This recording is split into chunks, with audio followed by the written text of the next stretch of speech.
Rebonjour ou bonjour, tout dépend en quel ordre vous regardez les vidéos. Là, cette vidéo, on va parler de l'accord dans le groupe nominal. C'est encore une fois une vidéo de leçon. D'abord, on va regarder ces mots-là, l'accord dans le groupe nominal. Si je parle d'abord du mot accord, accorder, c'est faire le lien entre des mots.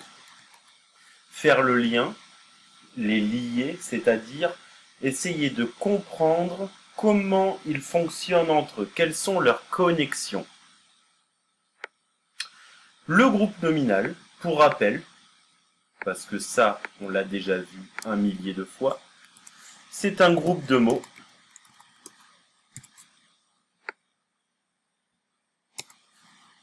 qui est centré autour d'un nom noyau et qui peut contenir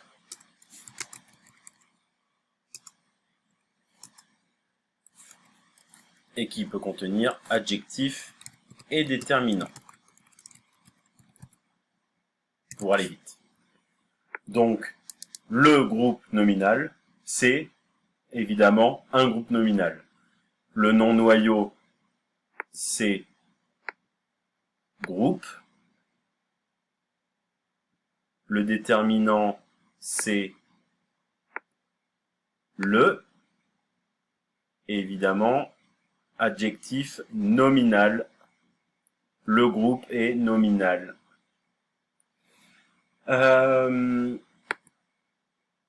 Lisez ce texte, faites une petite pause. Maintenant, je vais le relire. Et brusquement, elle se trouve nez à nez avec un loup gris avec des yeux injectés de sang, des grandes dents pointues, pareilles à des poignards, et une langue humide qui pend de sa gueule. C'est un extrait du livre Lily et le loup de Michel Cornec.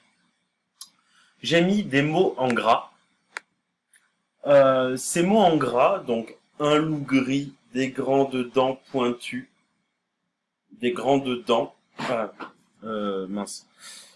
des grandes dents, j'ai oublié de mettre ça en gras, ne m'en voulez pas, des grandes dents pointues, des poignards, une langue humide. Ces 4 groupes de mots que j'ai mis en gras sont des groupes nominaux. On le reverra en visio, ça, ce sont des groupes nominaux. Et ces groupes nominaux, ils sont tous constitués au moins d'un nom noyau et d'un déterminant. Il y en a d'autres qui sont constitués d'un nom noyau, d'un déterminant et d'un adjectif, ou même plusieurs adjectifs. Regardez. Donc, si je reprends en vert, c'est mieux. Un loup gris, le nom noyau, c'est loup. Des grandes dents pointues, le nom noyau, c'est dents. Des poignards, le nom noyau, c'est poignard. Une langue humide, c'est langue. C'est le mot essentiel de notre groupe nominal.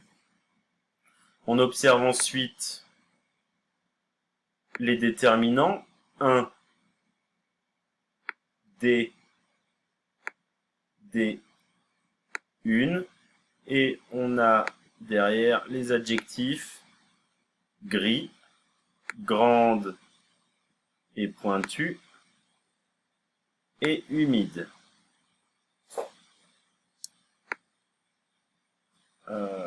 Donc je le remets ici.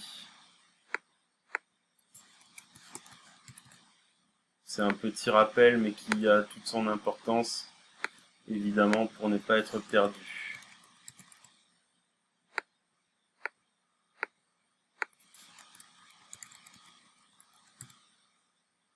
De toute façon, vous allez le revoir en CM1 et en CM2. Donc, pas d'inquiétude. Donc, le déterminant, c'est 1. Le nom noyau, c'est loup. L'adjectif, c'est gris. Faites une petite pause. Regardez. Regardez le texte. Très bien. Maintenant, on va juste s'intéresser à ce tableau. Dans ce tableau, on a deux colonnes féminin et masculin, deux lignes singulier pluriel. C'est un tableau à double entrée. C'est-à-dire que dans ce tableau, on va essayer de ranger des phrases, et je vous demande d'ailleurs un exercice dans la phrase du jour, de repérer les groupes nominaux et de les mettre dans un tableau qui a ce format-là. Moi, je reprends les phrases de mon texte. Des poignards. C'est donc pluriel, on regarde le déterminant, des. Et poignard, on se pose la question, est-ce que poignard est masculin ou féminin? C'est simple, on dit un poignard ou une poignard. On dit un poignard. Donc des poignards est pluriel masculin. Des grandes dents. On sait que c'est une dent, donc on va dans la colonne singulier. On regarde le déterminant, c'est des, on le met dans la colonne pluriel féminin. Une langue humide, colonne féminin, vu que le déterminant c'est une. Et est-ce que c'est singulier ou pluriel? On sait que un ou une sont des articles, des déterminants qui sont au singulier. Une langue humide. Et un loup gris. Loup, on sait que c'est un loup, c'est masculin. Ce loup est tout seul, il sera donc singulier. C'est tout ce que je vous demande. Vous reprenez, le plus dur en fait dans l'exercice que je vais vous demander, ça va être de regarder, de repérer et de piocher les groupes nominaux dans la phrase du jour d'aujourd'hui. Quelle idée. Bon courage. À toi de jouer, donc avant justement de faire l'exercice suivant, réécris ces groupes nominaux en remplaçant chaque nom noyau par le nom entre parenthèses. Par exemple, je vous donne un exemple dessous.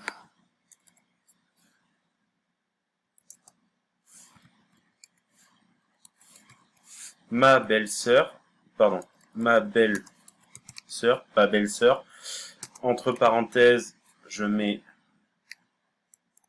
frère, ça va donner mon beau-frère. On transforme donc ma belle-sœur en mon beau-frère. À vous de jouer avec une dent pointue on va remplacer une dent par des crocs. On va remplacer sa jambe par ses bras par sa jambe. Un loup par des louves. Attention! Il y a une chose essentielle qu'il faut se rappeler, c'est que l'adjectif, donc les adjectifs qui sont ici, ici, ici et ici, on doit les transformer à la manière du nom noyau. Si le nom noyau devient féminin pluriel, on le met au féminin pluriel. Belle est devenu beau. Ma est devenu mon. Attention. Attention à ça. Il faut toujours être vigilant. Dans vos phrases, quand vous écrivez, c'est exactement la même chose. À vous de jouer.